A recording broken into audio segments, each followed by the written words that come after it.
বিধানসভাৰ স্পীকাৰ ডাঙৰীয়া আৰু লগতে আমাৰ ইএম সকল একেলগে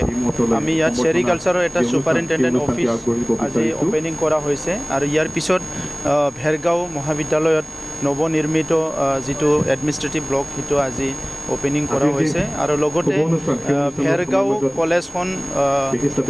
কেইদিনমান আগতেহে প্ৰভিন্সিয়েলাইজ হ'ল ইয়াৰ কাৰণে কলেজখনে আমাৰ সকলো নেতৃবৃন্দক ধন্যবাদ দিয়া এটা কাৰ্যসূচী লৈছিলে আমিও কলেজখনক কংগ্ৰেচুলেশ্যন দিবলৈ আহিছোঁ কাৰণ এই অঞ্চলত এটা উচ্চ শিক্ষা অনুষ্ঠান বহুত প্ৰয়োজন আছিলে সেইকাৰণে এই বিদ্যালয়খন ভেঞ্চাৰ হিচাপে স্থাপন কৰি বহুত দিন কষ্ট কৰি তেখেতসকলে চলাই আছিলে আৰু ইয়াত বিভিন্ন অনুদান বিভিন্ন মানুহৰ পৰা লৈ পেলাই ই চলাই আছিলে আৰু এতিয়া আমাৰ যিটো বিটিআৰ চুক্তি 6.3 দফা মতে এইটো প্ৰভিন্সিয়েলাইজ কৰা হ'ল আৰু অনাগত দিনত এই প্ৰভিন্সিয়েলাইজেশ্যনটো অসম চৰকাৰে এইটো ৰেগুলাৰ কৰাৰ কাৰণে আৰু পদক্ষেপ এটা আছে এইটো অতি শীঘ্ৰে কৰিব মই আশা ৰাখিছোঁ যে এইখন বিদ্যালয়ৰ বহুত আগবাঢ়ি যাব পাৰিব আৰু এই অঞ্চলৰ ছাত্ৰ ছাত্ৰীক উচ্চ শিক্ষা দিয়াৰ কাৰণে যিখিনি প্ৰয়োজনীয়তা আছে এইখিনি ফুলফিল কৰিব পাৰিব বুলি মই আশা ৰাখিছোঁ আৰু আজি আমি পুনৰ এই মহাবিদ্যালয়ত 50 লাখ টকা আমাৰ প্ৰিন্সিপালৰ ৰুম আৰু লাইব্ৰেৰীৰ কাৰণে আৰু এখন গেট নিৰ্মাণ কৰাৰ কাৰণে ঘোষণা কৰিছোঁ আৰু ইয়াৰ পিছতো যিখিনি ইনফ্ৰাষ্ট্ৰাকচাৰ দৰকাৰ আছে এইটো বিটিআৰ চৰকাৰ আৰু অসম চৰকাৰে মিলি পেলাই ইনফ্ৰাষ্ট্ৰাকচাৰটো আমি ইয়াত যিমান লাগে ইমান দিয়াৰ কাৰণে চেষ্টা কৰিম কিন্তু মোৰ অনুৰোধ এইটোৱে যাতে ছাত্ৰ ছাত্ৰী ইয়াতে ঠিকমতে এনৰলমেণ্ট হয় আৰু শিক্ষা টিচিং লাৰ্ণিং প্ৰচেছটো যাতে ঠিকমতে থাকে এইটোকে মই কামনা কৰিছোঁ যিখিনি খালী আছে এতিয়া এনৰলমেণ্টৰ লগত হ'ব এনৰলমেণ্টটো বহুত ছাবজেক্টত কম আছিল হিচাপে আমাৰ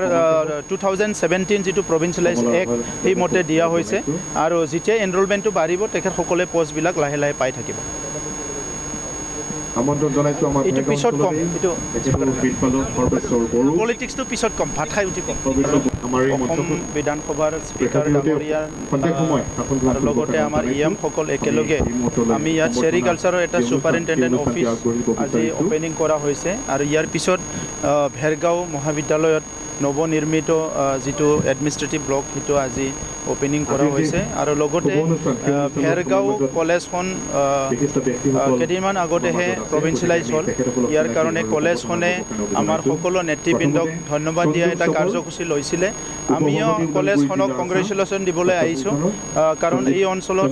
এটা উচ্চ শিক্ষা অনুষ্ঠান বহুত প্ৰয়োজন আছিলে সেইকাৰণে এই বিদ্যালয়খন ভেঞ্চাৰ হিচাপে স্থাপন কৰি বহুত দিন কষ্ট কৰি তেখেতসকলে চলাই আছিলে আৰু ইয়াত বিভিন্ন অনুদান বিভিন্ন মানুহৰ পৰা লৈ পেলাই ই চলাই আছিলে আৰু এতিয়া আমাৰ যিটো বিটিআৰ চুক্তি 6.3 দফা মতে এইটো প্ৰভিন্সিয়েলাইজ কৰা হ'ল আৰু অনাগত দিনত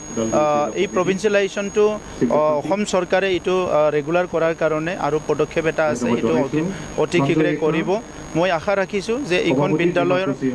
বহুত আগবাঢ়ি যাব পাৰিব আৰু এই অঞ্চলৰ ছাত্ৰ ছাত্ৰীক উচ্চ শিক্ষা দিয়াৰ কাৰণে যিখিনি প্ৰয়োজনীয়তা আছে এইখিনি ফুলফিল কৰিব পাৰিব বুলি মই আশা ৰাখিছোঁ আৰু আজি আমি পুনৰ এই মহাবিদ্যালয়ত 50 লাখ টকা আমাৰ প্ৰিন্সিপালৰ ৰুম আৰু লাইব্ৰেৰীৰ কাৰণে আৰু এখন গেট নিৰ্মাণ কৰাৰ কাৰণে ঘোষণা কৰিছোঁ আৰু ইয়াৰ পিছতো যিখিনি ইনফ্ৰাষ্ট্ৰাকচাৰ দৰকাৰ আছে এইটো বিটিআৰ চৰকাৰ আৰু অসম চৰকাৰে মিলি পেলাই ইনফ্ৰাষ্ট্ৰাকচাৰটো আমি ইয়াত যিমান লাগে ইমান দিয়াৰ কাৰণে চেষ্টা কৰিম কিন্তু মোৰ অনুৰোধ এইটোৱে যাতে ছাত্ৰ ছাত্ৰী ইয়াতে ঠিকমতে এনৰলমেণ্ট হয় আৰু শিক্ষা টিচিং লাৰ্ণিং প্ৰচেছটো যাতে ঠিকমতে থাকে এইটোকে মই কামনা কৰিছোঁ যিখিনি খালী আছে এতিয়া এনৰলমেণ্টৰ লগত হ'ব এনৰলমেণ্টটো বহুত ছাবজেক্টত কম আছিল হিচাপে আমাৰ 2017 যিটো প্ৰভিন্সিয়েলাইজ এক্ট সেইমতে দিয়া হৈছে আৰু যেতিয়া এনৰলমেণ্টটো বাঢ়িব তেখেতসকলে পষ্টবিলাক লাহে লাহে পাই থাকিব আমন্ত্ৰণ জনাইছোঁ আমাৰ এইটো পিছত কম এইটো পলিটিক্সটো পিছত কম ভাত খাই উঠি কম